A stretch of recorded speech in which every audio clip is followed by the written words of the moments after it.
Hey, this is Glenn with Raised Outdoors Arkansas. So today we're just kind of going through the camper to make sure it's ready for our hunting season. We're going to take a trip during muzzleloading, trip during rifle season to East Arkansas to the refuge to do some hunting. And this is what we have to do our camping in. I've gotten a little too old to like tent camping, but I do it if we have to. So it's nothing fancy. It's a 1980 something. I don't know exactly the year. But we bought this thing completely gutted. It was a train wreck.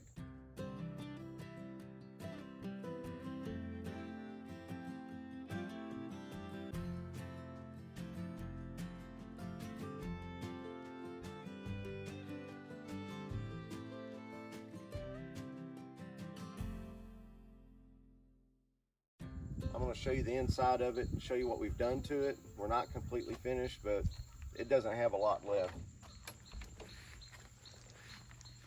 So I'm going to take our little rug out here.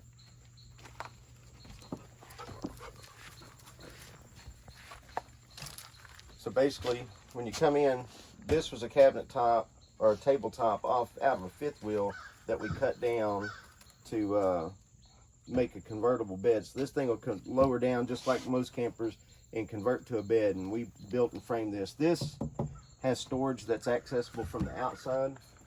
We have storage underneath here, and this is where we store some our water heater is actually stored under here, and it's a portable on-demand water heater, and I'll show you a little bit about that in a minute.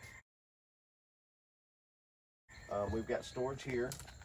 And then there's a lift out panel that gives us access to our batteries, and also from the outside give us access to our batteries.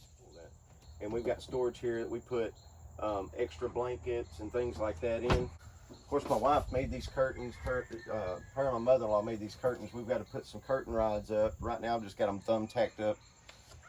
The flooring is one of the expenditures that we had. We didn't spend a lot on things. We did buy some electrical and some plumbing, and we bought the flooring and just a few studs and stuff. The rest of the material was stuff that we had left over from jobs or that we had stored over the years that we had gotten for projects. We put in a new air conditioner. The air conditioner run us between $700 and $800. That was the biggest expense on this thing besides the shell itself, and I installed that myself. The lights, 12-volt lights, run off the batteries. We've got several of those in here, and then the refrigerator was actually in here, and they had started framing it up. We had to change the framing because it was all crooked. This thing works great.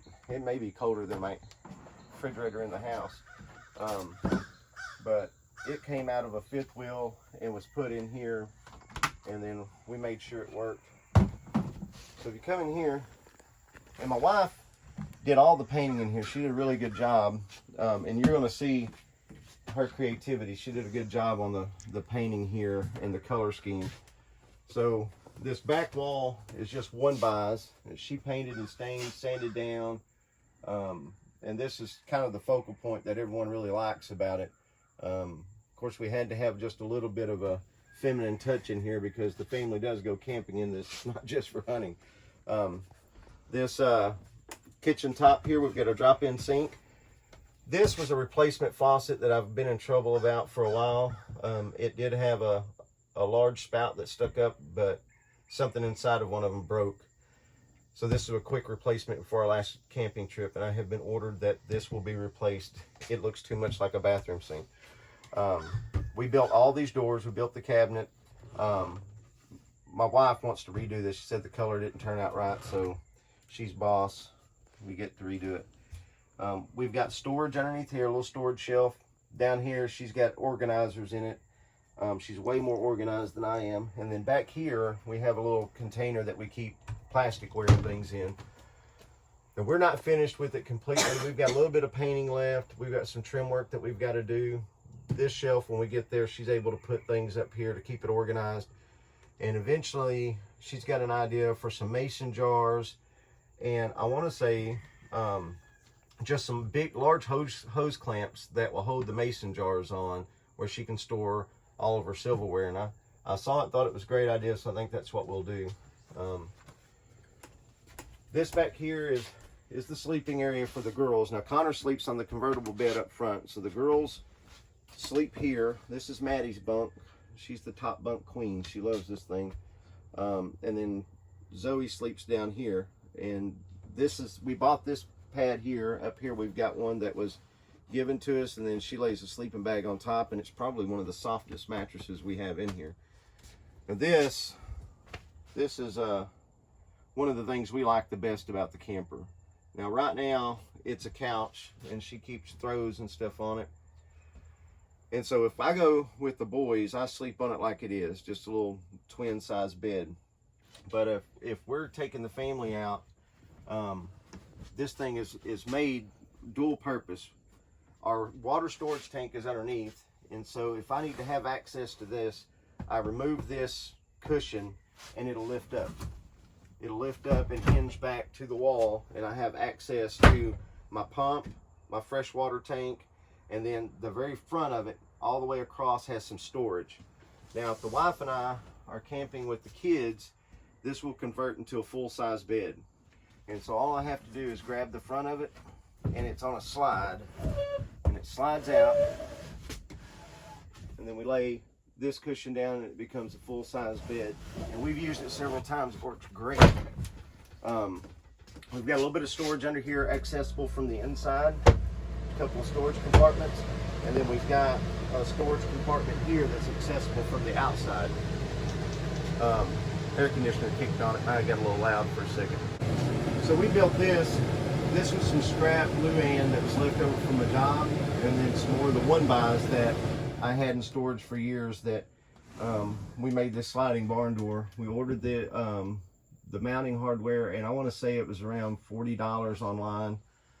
So like I said, I'm cheap, but I had to have something. So that works really good. It closes. It can latch from the inside to keep it closed, and it can latch from the inside to keep it open. So we've got that covered. The ceiling is just some old barn tin that we got from my father-in-law. He had an old barn that he was tearing down, and he was nice enough just to let us have this. Of course, I had to go over and take some of it off, which a good father-in-law would have just took it off for me and brought it and put it up. But anyway, I had to do a little work.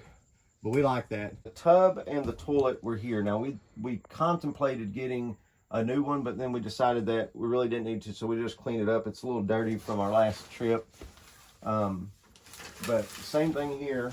We used the old tin, so the seams have been caulked, everything's been put in, it's waterproof here. We've got just a standard shower head, and we put just a portable light in it, and can be kind of moved around inside of there if we want. It's magnetized so it sticks to the tin, gives you good light in there. The cabinet, again, hand built, and it's got a little storage, keep towels and toilet paper under there. The baskets, we use those to keep everything organized. That works out really good. I think that's pretty much everything in here. Like I said, we got a little bit of paint, a little bit of trim, but that's the majority of it. Now I want to show you our water heater setup. So what we did is we got a portable water heater that's on demand, and we have a stand that we can set up out here. So we insulated this, and what we do is we put the stand out here, and we have a hot and cold water hose. The cold water hose will be the inlet for the water heater, and then the hot water comes out. We open this valve and it'll provide hot water inside. So it's not setting just trying to keep it heated, it's actually on demand. So as you turn it on, there's some D-cell batteries that ignite a little striker in there that'll light a flame, and it's got adjustments and stuff on it, so you can take a shower, have hot water for dishes and things like that. So that's really a neat feature. I like that. If we're in an area where we're not really worried about hot water, then it works out really good. If we're camping with the boys, then I can actually use it as a portable. So let's say that we've killed a deer and we'd like to wash up away from the camp, maybe clean some things up. We'd like a little hot water with soap. We can actually put it on a dolly it over to wherever we're at, and we'll actually have hot water at the site. Of course, this is our water inlet. if we're at a campsite where we can hook up, and then we've got that storage tank for underneath. But that's what we have. This is our camper. My wife calls it Lucy. Now, I don't know, I guess I might have to repaint it and write Lucy on it. I kind of like the idea of it looking retro, but I may get overrode on that. So we bought it. It was a shell. The guy was going to remodel it, and if you look at some of the pictures, you'll notice that he had tried to put a couple things in. We tore it all out, but he had put on brand new tires and trailer brakes, which was an expense we didn't have to incur. So for what we paid for this, I don't think we could have bought the tires and the trailer brakes and had them installed. So we really got away really good on it. Of course, this is where the refrigerator vent here, there was the old propane water heater underneath here. We blanked it off because we don't need the exhaust ports and stuff. And then all of our conversion system for our 12 volt and everything's underneath here. This is access from the outside for our golf cart batteries that we have to run our 12 volts on. We can pull it with any of our trucks. None of them struggle pulling it. So we can take it all over the state. But I appreciate you watching. If you haven't had a chance to like and subscribe, then we encourage you to like and subscribe. We should have some hunts coming up here within a week or two that we can post on there. Hopefully they're successful and we're not looking like a fool out there. Of course, this bumper, I'll show you this. This bumper stores our sewer hoses. It does have storage tanks underneath, so we can use the toilets and stuff, and then we go dump them like most campers do. Anyway, we appreciate you watching. This is Glenn. We're Raised Outdoors, Arkansas.